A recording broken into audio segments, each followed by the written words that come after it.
Hello, everyone. Welcome to my podcast. Today is Thursday, and that means that today is crime time. I am starting this podcast speaking about Maura Murray. For those people who still don't know who Maura Murray is, I will give you a bit of a heads up so you can know the case that I am going to talk about today. Maura Murray was an American 21-year-old woman who was a nursing student at UMass, University of Massachusetts, at the time of her disappearance.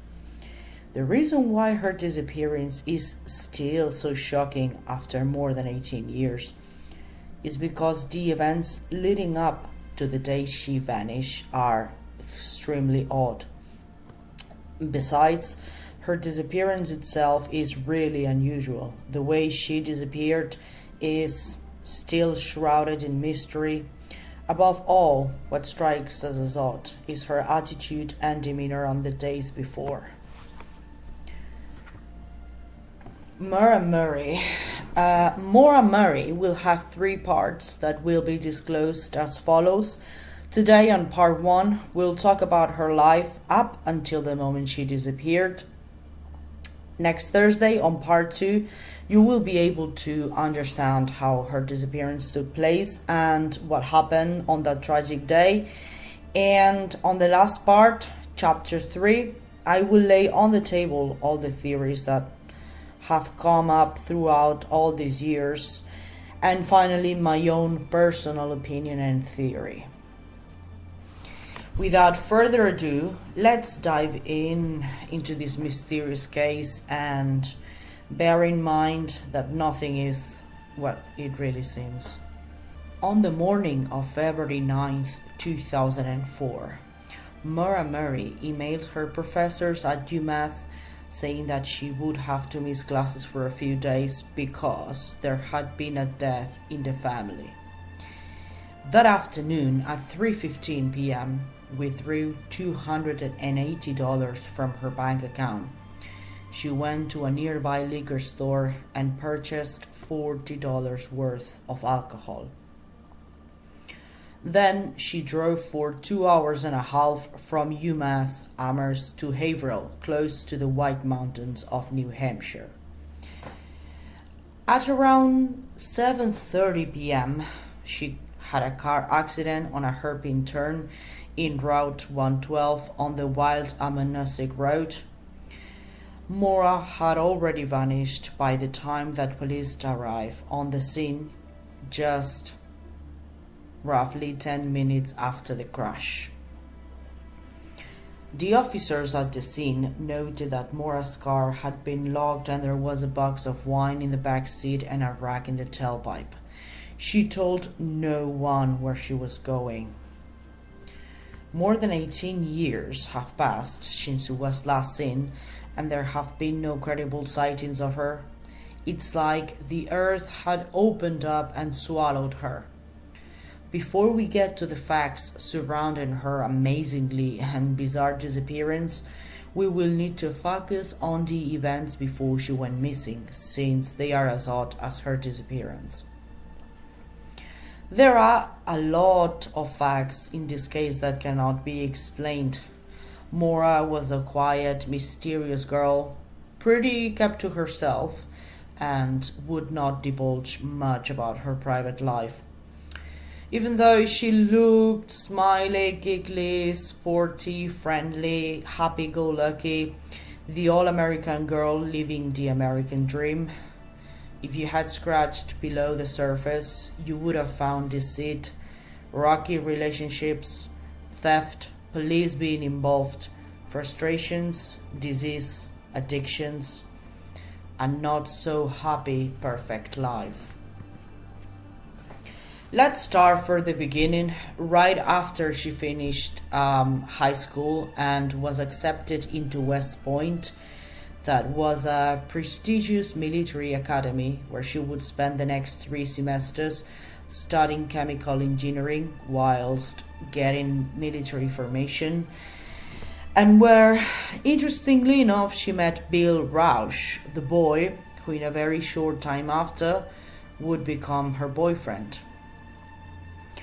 Maura's cadet records from West Point confirm what has been long rumored. She left the military academy to avoid disciplinary action and expulsion. According to the reports, Maura was accused of theft in August 2001. This was likely the incident at Fort Knox, where she was caught stealing makeup from the commissary. An honor investigative hearing was convened by order of the commandant, an indication that they had enough evidence against her to take it to trial. They found there was a preponderance of evidence showing that she was guilty of theft. And that's why Maura pleaded guilty. The honor board then recommended Maura be separated from the corps of cadets.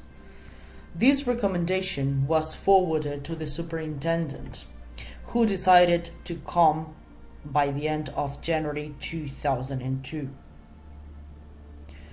But Maura officially withdrew from West Point on January 2, 2002.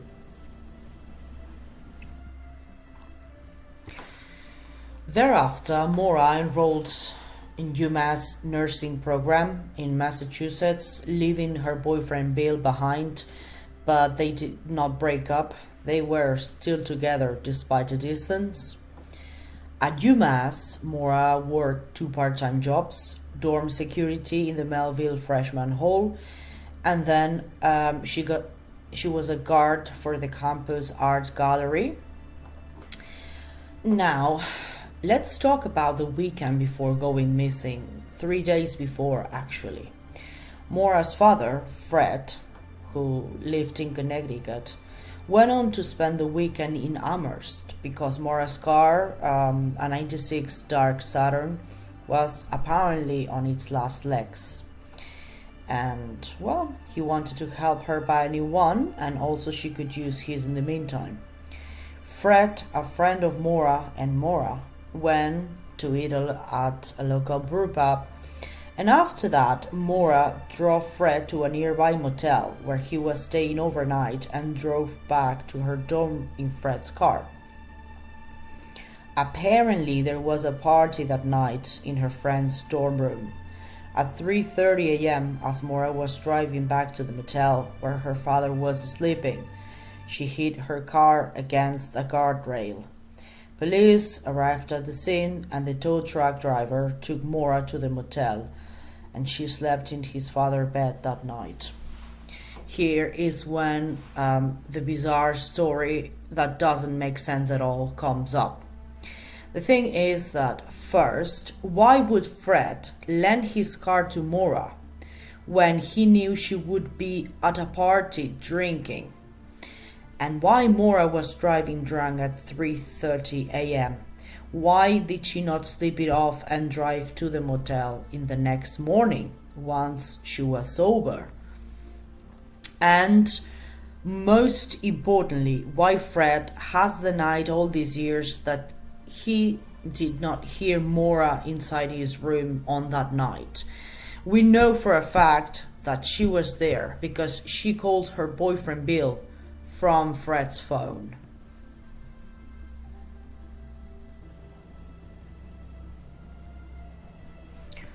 The Thursday before going missing, Maura was working at the security desk in Melville Hall when at 10 o'clock she got a call from her older sister Kathleen. After this call, she was a wreck. Maura's job supervisor, Karen Mayotte, was the first one to notice that something was wrong with Maura. She noticed she had been crying and appeared to be catatonic, looking into space, completely zoned out, without reaction and unresponsive. Maura only mumbled 2 words, "My sister." Her job as a security guard was to make sure that everyone that came into the hall would show her their IDs. And Karen noticed that people were coming in and she was not even asking for their IDs. She was just numb. At that point, Karen called his boss to let him know that Maura was in a rough shape. He sent Maura back to her room. Karen remembers suggesting Maura to get some mental help as she was so concerned for her. But Maura lied and said she had a roommate to talk to. Karen knew this was a fib because her dorm room was a single. Due to a heavy snowstorm, classes were cancelled the next morning, and Karen did not see Maura again until 4 days later when she learned that she had gone missing. Years later, when Maggie Freeling interviewed Maura's older sister Kathleen, we learned the reason why Maura could have been so upset and was only saying my sister. Kathleen had just gone out from rehab. She was a known alcoholic. Whilst Kathleen was on the phone with Maura, the sleeping pills and the alcohol mix were starting to kick in, and Kathleen appeared to be heavily intoxicated and sounded like she was going to pass out right on that moment on the phone with her. This is one of the reasons why she could have been so upset and in a state of total catatonia, like completely, like her body was there but her mind was into space. Now, speaking about the day she vanished, a lot of things happened, really. In the morning, she searched for directions to Stowe on MapQuest and searched for rental properties in the White Mountains area. Then she emailed her professors and her boss at the art gallery explaining she would be gone for a week because someone in her family had died. At 3:15 p.m., she was at a local ATM withdrawing all the money she had in her bank account, $280. Her next move was to buy $40 worth of alcohol at a liquor store nearby. 3 hours later, she crashed her '96 Saturn in Route 112 in Haverhill. When investigators got into her dorm room, they found all her belongings packed into boxes, and she had taken all the posters off her walls.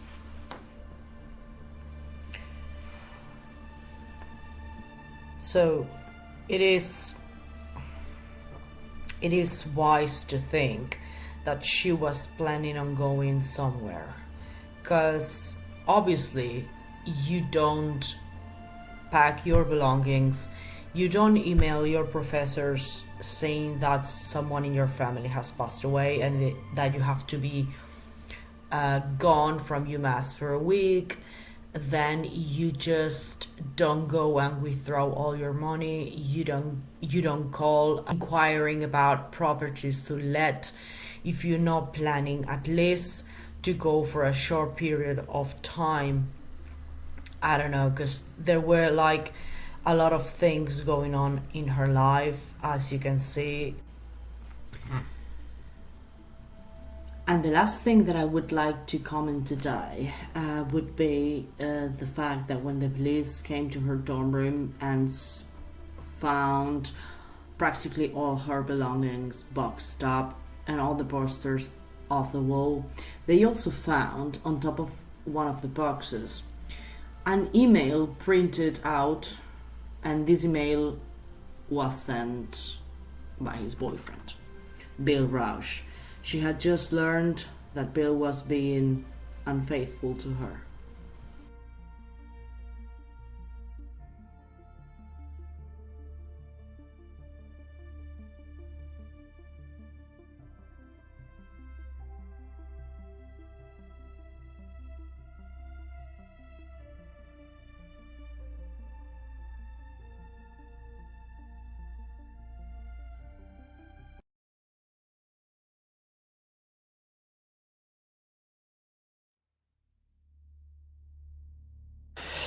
The fact that she left her belongings packed up in her dorm room and Bill's email was printed out on top of the boxes demonstrates that she clearly wanted some time off, and this sends a message to Bill.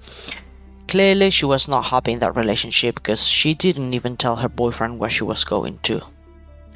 Not long ago, I reckon it was in 2020, that writer James Renner said on his blog that Billy Rausch had found out that Maura was with another man.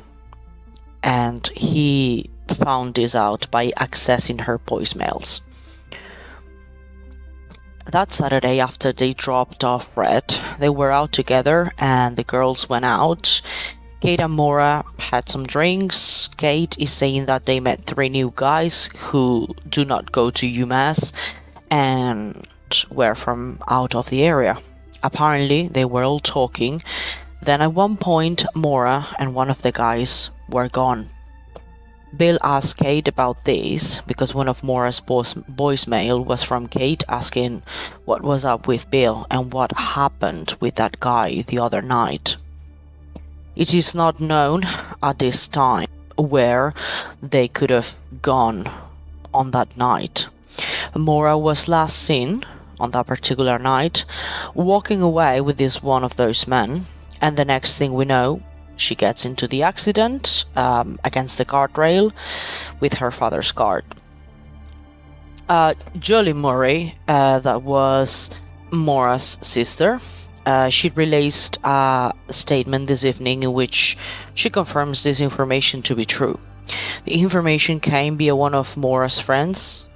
Julie goes on to claim this was Sharon Rausch, not Billy Rausch. Sharon Rausch is Bill Rausch's mother. So Sharon managed to get access to Maura's voicemail to get this information. Both Maura and Bill's phone were consolidated into a single bill that went to Sharon Rausch in Marengo, Ohio.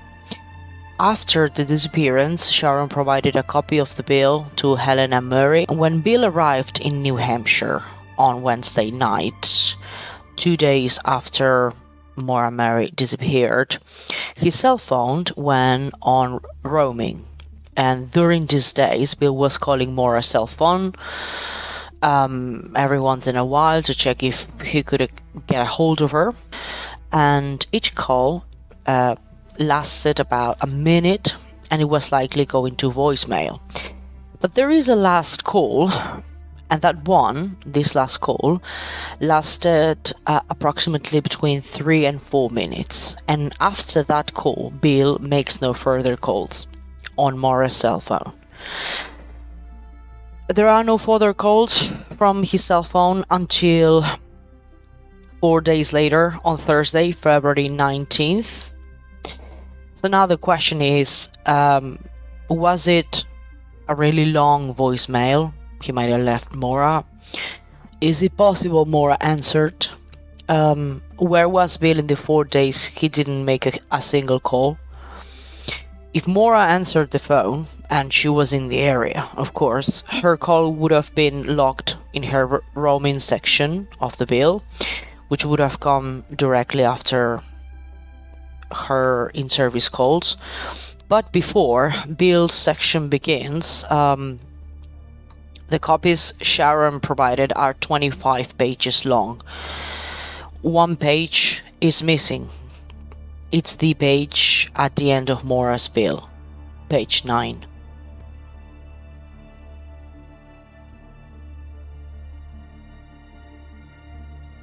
And the last thing that I would like to comment on today's episode is that on January 24th, so that is a few days before she went missing, Maura made 2 separate calls to the home of a woman who worked for the Department of Human Services.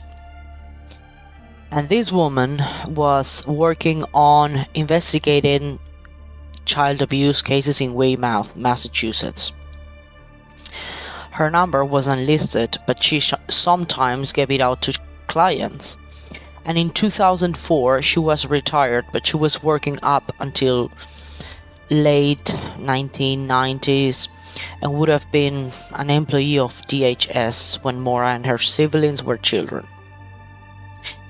So there are many people that believe that Maura Murray was being abused by Fred, her father.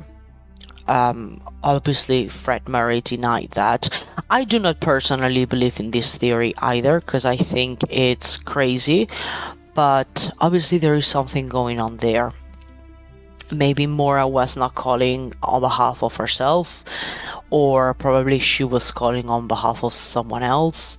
There is no clues as to what could have happened about this, and there is no way for us to find out why she was calling and the real motive behind, because this woman didn't remember talking to Maura Murray. We will be laying on the table the events, the timeline of events, the moment of the crash, what happened, the witnesses, and we will talk about witness A, who is a very, very important character in this case, and we will be discussing all the facts. Thank you again, and have a lovely rest of your week, everybody. See you next week.